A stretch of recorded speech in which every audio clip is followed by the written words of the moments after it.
Well, hello, everybody. This is just kind of a PSA kind of a video, not related to my normal videos, but I have to do it because of all the stuff that's been happening. And I live in Illinois, and this kind of affects people in Illinois.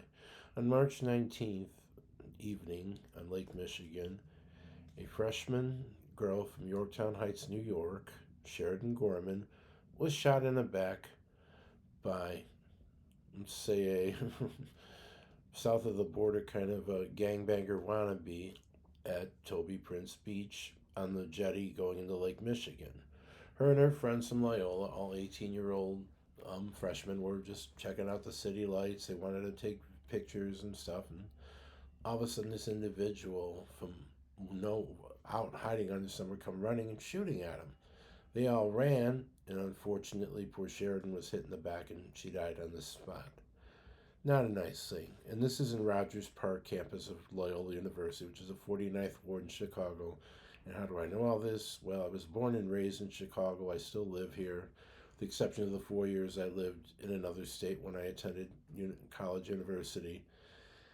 And it just kind of hit me because when I was 18 years old and I was in college, I was with a bunch of people down at a jetty levee on the Mississippi River doing the same thing, trying to take pictures across the river and on the side of the river that we were on, and barges coming through, and basically Rock Island. So you now know where I was. It wasn't on the Illinois side; it was on the other side in Iowa.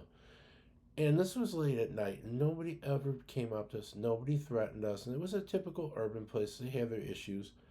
We were able to walk from where I was a couple miles away down there without anybody giving us a look.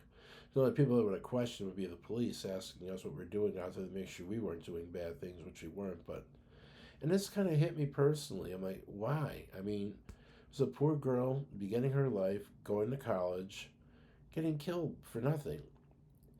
And then they don't go into detail about who killed her. Well, the individual that killed her, Jose Medina, I think his name was. I gotta check. Yeah, Jose Medina was from Venezuela, 25 years old.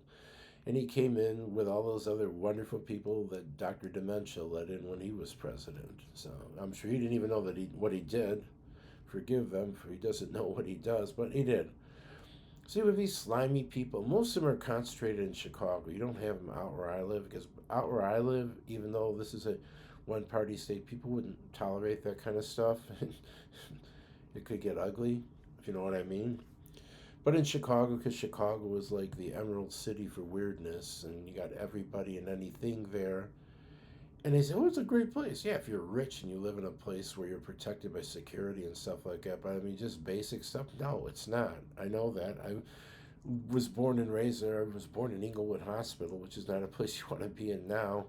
And I lived on the south side, closer towards the north side, but still south side. And not a place at times. You got to be careful. But I mean, nobody killed anybody even back then. Not like they do now. The reason they do it now because these people are all not from here. We have our bad people here, native people, stuff that do stuff. But these are all that were thrown here, courtesy of the last administration. And what really gets me about this is they did not point out that this guy was an illegal alien that Biden let in the country, but rather, oh, he's a poor misunderstood, and he had a gun. Really? In Illinois, he had a semi-automatic 40 caliber handgun. How did he get that? Oh, he got it from people from Indiana. That nobody traffics any guns. They get it from gangs. They get it from other gangs through a pipeline. So it's nonsense. Oh, we're gonna like ban people from carrying guns around. The people that have the guns are the only going to keep everybody safe when the police decide that they don't want to be police anymore. And it's ridiculous. All for what? For a bunch of snobs that live in Chicago and they want to like be like the aristocracy in France prior to the French Revolution. I mean, let them eat cake. That's not an attitude you want to have in a bad economy. And I'm going to go another route with this. If you ever seen the movie Scarface, and you, no, it wasn't a Scar. It was a Risky Business. The movie Risky Business with Tom Cruise, when Guido the Killer Pimp tells Joel, Tom Cruise, Joel, never mess with another man's livelihood in a bad economy, and that's what the government does. Everybody here, and it's nasty, and it's kind of got to stop. Kind of got to stop now because innocent people are getting killed, and they don't care. They sidestep it. They don't address it. Oh, it's this. Well, it's your policies of sanctuary state and sanctuary city that allowed Biden to throw all this garbage here, and now we got to deal with it and figure our way out. And no, I'm not going to sit there and sugarcoat. This guy should be shackled up and shipped out. Give him to ICE and let ICE send him out. And that's what ICE is looking for, people like this.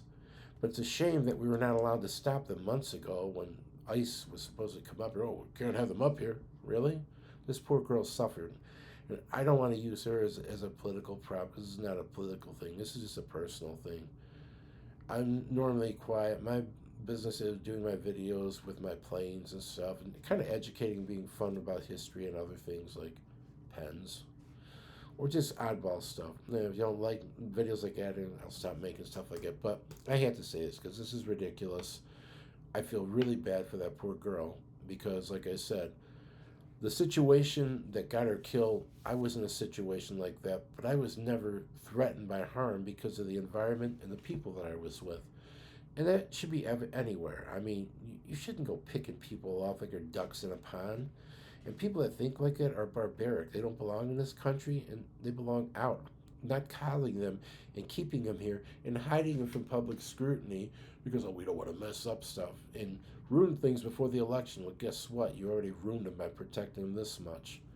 Hopefully, we'll get a difference, a little bit of a change here. And prayerfully, people will wake up and Darren Bailey will be governor and start cleaning this place up and putting it back to normal so that people will stay here and this could become a normal place for everybody that's living here. Not a shooting gallery that they got to be dodging stuff for. So, and once again, I like to say, and it addresses all the politicians.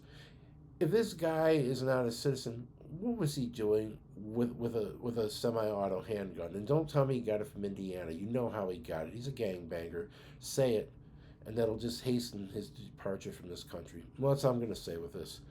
And go back to my other videos. I'm going to do one on the F-15, like I promised. I'm trying to find one. It's kind of hard to find.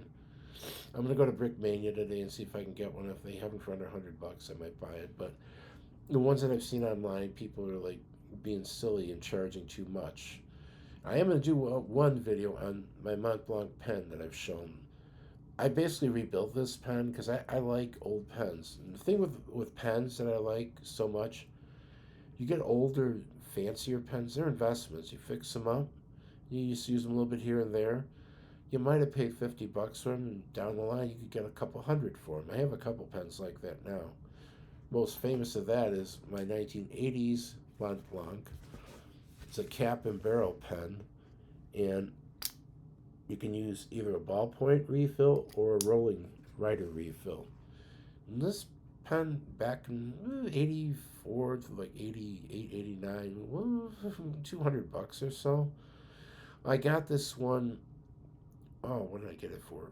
$45 from an estate sale. I had to straighten out the clip. I've been cleaning it, trying to get all the little micro scratches off. This is an awesome pen. Back in the 80s, you would see this pen in the hands of stockbrokers and salespeople just because they wanted to flood off their wealth with their Rolex or Rolex watch that was gold, and they would whip out that Mont Blanc with the stampings and use that to put their signature on documents and stuff. And cool. I couldn't afford one back then because the jobs that I worked didn't pay a lot of money, but I was able to dig one up. I'm trying to restore it back to the way it was. And when I see this pen, I keep thinking of Leonardo DiCaprio in The Wolf of Wall Street when he looks at the crowd of people in this motivational speech saying, "Sell me this pen." Because there are a lot of stuff like that in the 80s, and I have fond memories of that. Being fresh out of college and working low pay, trying to work my way through, and just seeing all these people flooding their physical wealth on themselves, which was fun. Anyway, let me end this and have a nice weekend. I will get and procure an F-15. I will do a video on that, a detailed one.